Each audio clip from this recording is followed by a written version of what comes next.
is Ophira Eisenberg, and I am back with the Parenting is a Joke snack. I am here with comedy writer extraordinaire Rob Kutner, and we were talking about how he has two kids. One is a teenager in high school, about to look for colleges, and I want to talk about that. And he has also a 12-year-old boy that is soon to be a man with a bar mitzvah.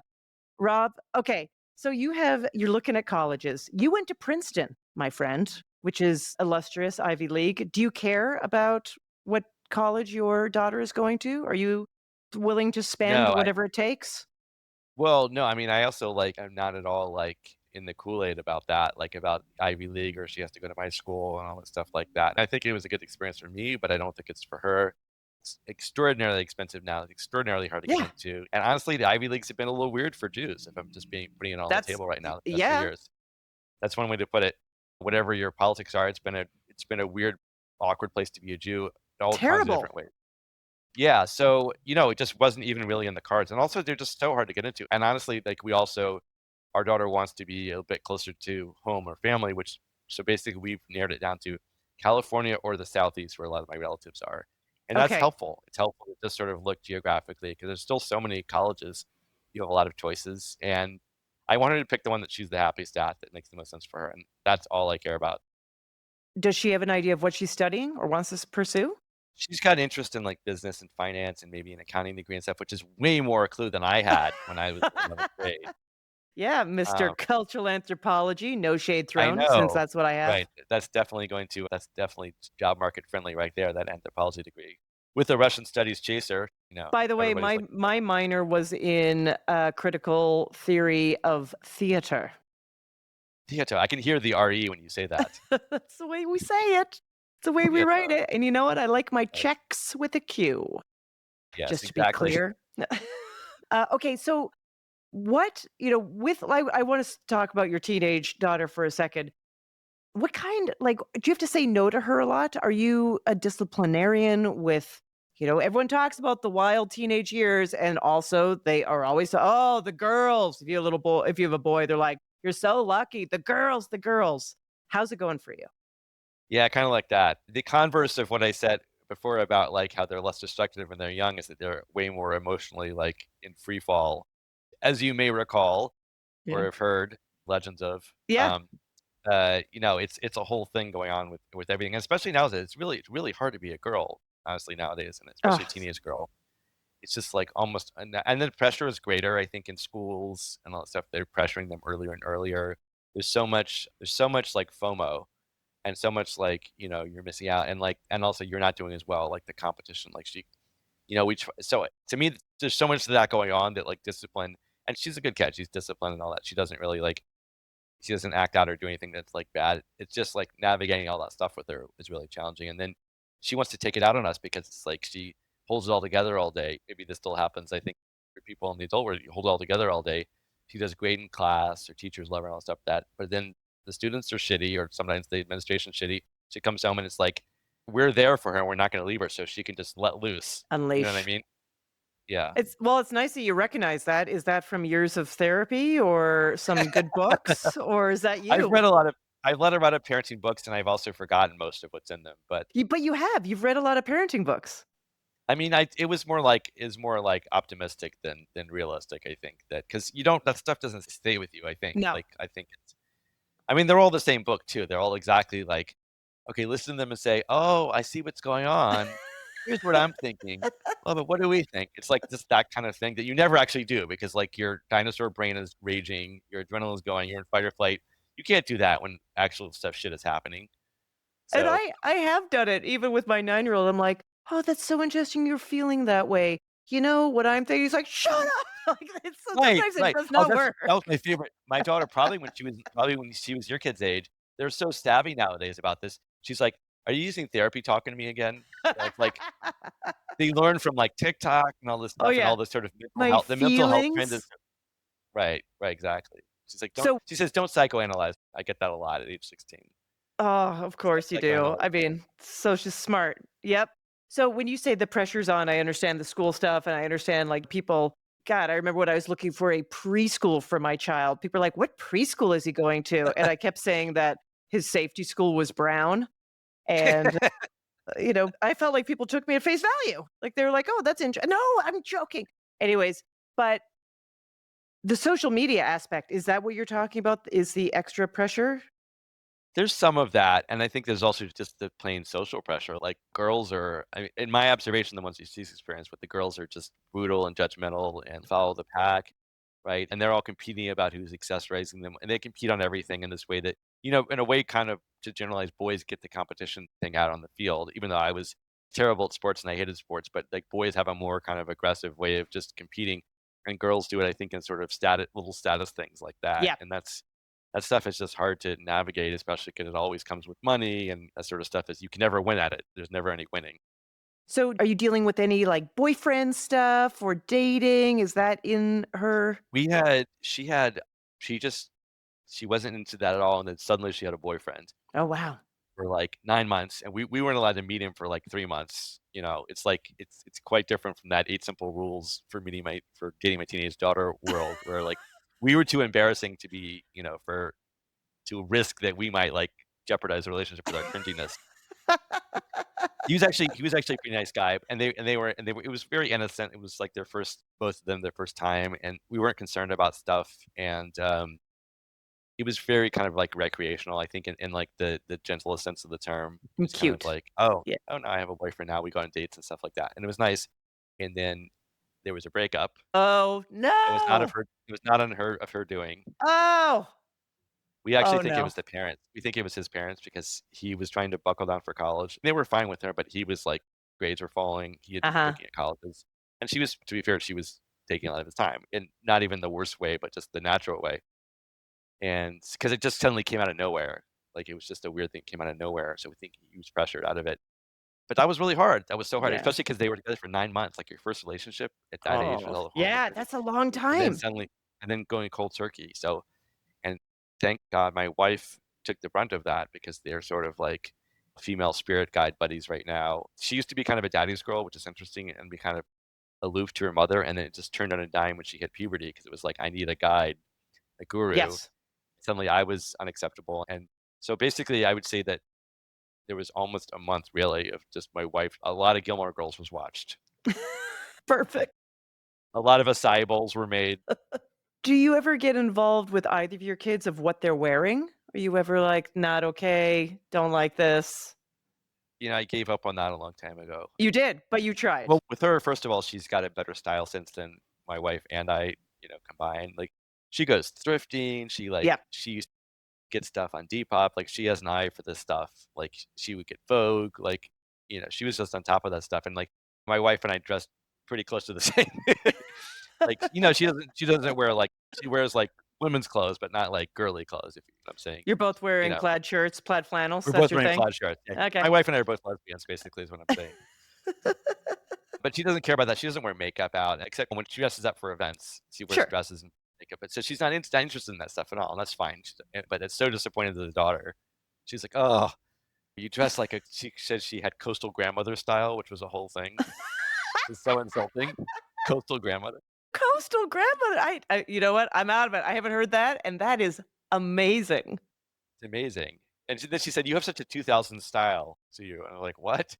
I hear, by the way, tell her that you just read that fisherman aesthetic is in for summer. I'm not Fisherman, even yes. kidding. I'm not Is even that the kidding. Newfoundland Yeah. style? The Yeah, yeah, the Joofy exactly. It's style? the Joofy style, yep. So and then my son is the opposite. I think I told you about how he wanted to wear shorts and flip-flops to his bar mitzvah. He's Yeah. like even when it's cold, like, he'll wear, like, shorts, like, he's impervious to cold, and if he has to go to a nice event, he has the one shirt with buttons. Oh, this sounds Uh, like my son. He's like, "Collars the collars hurt me." I'm like, "They don't hurt you." Yeah, no, so and I don't wanna fight it either because there's just so many other things to Yeah, fight I don't about, care. I don't care. Me neither. and I I'm don't like, care, and it's "Whatever." also honestly, we're in California, like, it's probably a bit harder in New York because people are more judgmental about that, but I think in California, like, everything goes. Like, you can wear a thong, to a Right, and they'll to a just be to a like, "That's who funeral. you are." I It's will say, like, right now, for all of the kids, actually, and all the adults, the general other than the coastal grandma, the general aesthetic is so, like, I guess, 90s inspires. It's just big, it's comfort core, it's borderline pajama pants to pajamas. school, Yeah. pajama pants. That became a thing I observed that during pandemic, I think, for her generation, and I got it because they were at home so much during homeschool. And then they were just like, "Fuck this, I'm so comfortable and things are so Yeah, hard. I'm gonna." why would I Boy, change you see this? boys and girls at the grocery stores, and it's just a thing you'd wear to school now. It's pajama pants, which is amazing. I'm jealous, honestly. I am a little jealous too. Like every once in a while, even in New York, I see someone walking down the street. Obviously, they have a job that is of a certain caliber office and they have a suit and tie. And I'm like, you poor person. I know, I know. Yeah, yes, go to your slave mill, right, with your tie. The funniest thing of my son was that I took him to a screening. You have these screenings you can go to sometimes from Oh, the yeah. Writers Guild for some show that was really not. I'm not gonna say what it is because 'cause I'll get Child Protective Services over here, but it's really not age appropriate, but I watch it with him because I feel like better to watch it with his dad and have things be contextualized at least, and rather than sneaking off and, Oh like, my have God. I don't know what you're talking about, but you're making it even more intriguing. Okay. right, But I, so it's not an age appropriate show for 12-year-olds, but it's also not the worst thing, but so it was pretty clear that there would not be other kids at this event, so he sort of took on himself, he's like, "Oh, I gotta dress up so I don't have people looking at it," so he, like, got his one button-down shirt, which is dark blue, it's not even a dress shirt, it's like a dark blue button-down shirt. He buttoned it up here, and then he had a tie, and he tied it, like, his own way, so it's not a suit, it's, like, kind of hanging over the thing, and this is blue shirt, and he's like, "Oh, I dressed up like a big like a big kid today for a teenager," and we're just I was so oh, endeared that he did so that, I didn't wanna, like, adorable. wreck. Yeah. So you have created and written on some projects that my kid definitely knows and loves, and I wonder if your kid was impressed. Teen Titans? Yeah, yeah, so, yes, both my kids have been excited about that. I actually got into that because when my daughter was 6, she was really into it. She loved that show, and I love it. I was working at Warner Brothers for Conan, and they do it at the Warner Brothers Ranch, which is like an adjunct to the, Warner Brothers studio, and Conan had been doing stuff with the animation branch, so I just did some reach outs, said, can anyone, like, get me, like, tour to, like, see the office of that?" Not really thinking it would come of it, and it's so low key, like, no one really wants to see an animation office because it's a bunch of cubicles, Right. like, it's not a studio, right? It's not a soundstage, not sexy at all, so they're like, "Sure, you can come by, we're not working right now." And then the showrunners were there, the creators were there, and they're these super cool guys, and I sort of stayed in touch with them. And then later on, after I left Conan, I was getting into animation, and I just said, "Do you guys hire freelance writers?" And they said, "Oh, actually, yeah, if you pitch us some stuff, then if we approve something, then we'll buy it and write an episode." And it's really hard. They're so exacting and their tone is so specific, which is I think why it's so successful. But Yeah. I pitched like 25 things, and they kind of liked one of Whoa. them enough to bring me in to talk about it, and I'm like, "Okay, I'll take the win." So Yeah. but it all Oh, came out of my kids' interest, which is nice too. that is nice. And so also you have a YA graphic novel out, Snot Goblins. I think I should Yes. get this for my kid, right? It's If he's perfect? like you, then yeah, if he's like you, but a 9-year-old boy, then absolutely. Okay, so tell me, this is a graphic novel. Yeah, so what it is, it's actually an anthology, and, the elevator pitch is it's Captain Underpants meets Goosebumps. This is So it's like amazing. it's like 5 horror short stories, but Yeah. they're all, like, silly horror, like Hotel Transylvania, and gross out, like, super gross out. So I work with this Mad Magazine illustrator that I became friends with. So there's this oozing with it's not goblins. They're oozing Yeah, with snot Snot and poo Goblins. and It's pee and vomit, perfect. stuff like that. And they're all kind of ridiculous, and then there's some, like, little clever jokes for the parents too, so you wouldn't mind reading it with them as well. So is this your secret style of preferred comedy? Like Mad Magazine, gross out? Like, does that just It was tickle you not at the so back of your secret brain? not so secret if you know me. It was definitely like someone opened up, like, a gate into my id, and I just poured it right onto the pages, 'cause it was very much accessing my inner 9-year-old boy, I think, for sure. Yeah. I was gonna say, and then listen, you're very prolific. And first, I want to talk to you about another animated series that you have going on right now. But just to rack it together, as someone who is just written a book, yes, that to me is such a colossal project because it is a long project. It's not like you're doing something that pays off that night and then you start again. Just different Yeah, brain space, and then yeah. working on an anthology, as we just talked about, and other things. How you've kids that your 16-year-old maybe is not demanding of your time so much, but still is needs nurturing and you're cooking and doing all these things to make sure there's food on the table. Your 12-year-old probably needs a little bit more time. How do you find these swaths of time and focus to get these things done? Are you just great that way? Like, You're triggering me because 'cause I'm ADHD, but the focus is the bugaboo for me. No, honestly, the funny thing is that this is something that is on the other side of 9 and 12 waiting for you, is that a 12-year-old wants to be left alone. Ah, He wants to be left alone in his room with his Legos and his iPad and gaming with his friends and stuff like that. So we like to watch. We get together and watch stuff. Like we've gone on trips and stuff together. We have fun together. We enjoy each other's humor, but he also just wants to be left the f alone. So it's actually, it's a little bittersweet. You'll probably find this out very soon because it's like he's really growing up and getting his interests, and also he doesn't want to be with you as much, and that's totally healthy. That's developmentally appropriate, like right. evolution. Kids are supposed to grow away from their parents, but it's a bit of a bummer. They don't want to be around you as much. The 16-year-old is also in her own world. She has so much homework. She has her friends. She drives now, so she goes to her friends sometimes. And then, Wow. as I said, and as far as the girl stuff, my wife has been impressed into duty for that, even though I want to sort of help out when I can. We were having a big, tough career talk last night and all this stuff about just, she's just worried about everything. And I was like, well, from my experience, this was really scary for me. And then this worked out this way. And she's like, I don't want to hear another story about being a writer. It's not a real job. She didn't quite say that, but it was like I can't even parent if I wanted to. So it's like, It's so funny. Of course, I could hear the voice and I relate to it, and that would have been me. But, from the other perspective and just me knowing the comedy career, it's like, do you know how hard it is to talk about half of a 1% of being able to make a career out of that and lucrative enough that you were able to support a family as well, you know? she She has no idea, but also it's like all her friends, like dads, are like lawyers and doctors, and so Sure. like they go to an office and they make shitloads of money, and it's unstable for a writer and all that stuff. So Yeah. that becomes a conversation too. And then basically, she called her mother and me hippies last night, which is hilarious because we're in creative careers. Like that makes us hippies. Oh, it's the best. It's the best. No, I get it because I'm in New York and, my husband works in artsy job, but he's, doing video editing and producing and that Anglo stuff. And I, of course, do stand up. And we are anomalies in our Right? neighborhood. Everyone In your around parent us group. is like cybersecurity, finance, Yeah, marketing, exactly. marketing, I marketing, wanted to make marketing. a joke on my parents' WhatsApp, and I thought, oh my god, there's not anyone out here who would get this joke or appreciate Oh, it. I've done it. And let me tell you, radio silence. Yeah, don't even. No, I've learned the hard way. Radio silence. I can't remember the last thing I said, but I threw out some joke and I was like waiting for the like, ha Oh ha. my god, no, Nope. no. 0. Yeah, we're the loners here. Okay, so you have another kids animated show that just a new episode just dropped. I think it was earlier this in April called Yeah, God's Gang. And this yeah. is something you created. And this is a group of interfaith superheroes. Is that pretty good? Yeah, I didn't create it. I was, again, also hired Oh, to okay. do it. I was match made into this, but it's sort of I've been invested in the creation from the beginning.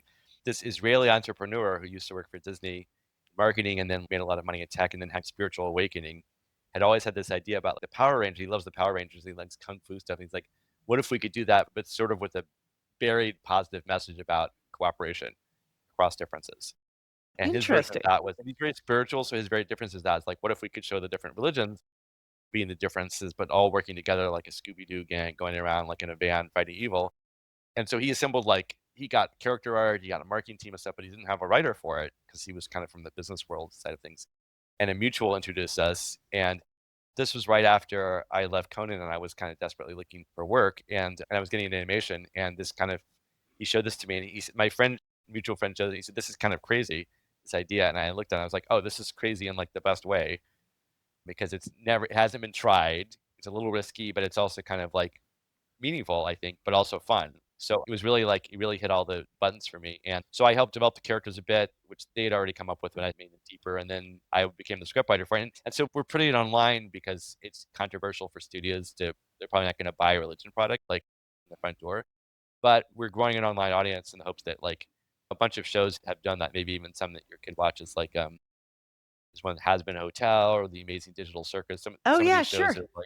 have caught on online and like, been acquired by other by studios the way things work nowadays. So that's what we're trying. So it's independent right now.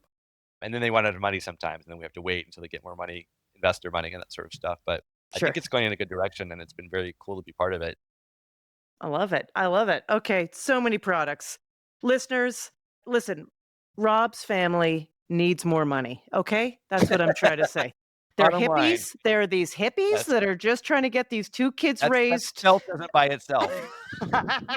Buy Rob's new book, The Jews, 5,000 Years and Counting, wherever you get your books. You can follow him at Rob Kutner. That's Kutner, just so you know, is Kutner. You could watch God's Gang, the animated show. That's a web series, right? You could just find that by YouTube. Googling it, as it were, on YouTube. Yeah. And also, you should join me, my friends, in getting snot goblins for some fun laughs with your kids.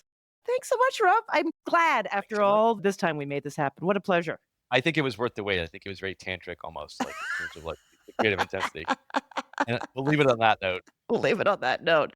All right. Thank you so much. All right, great to talk to you.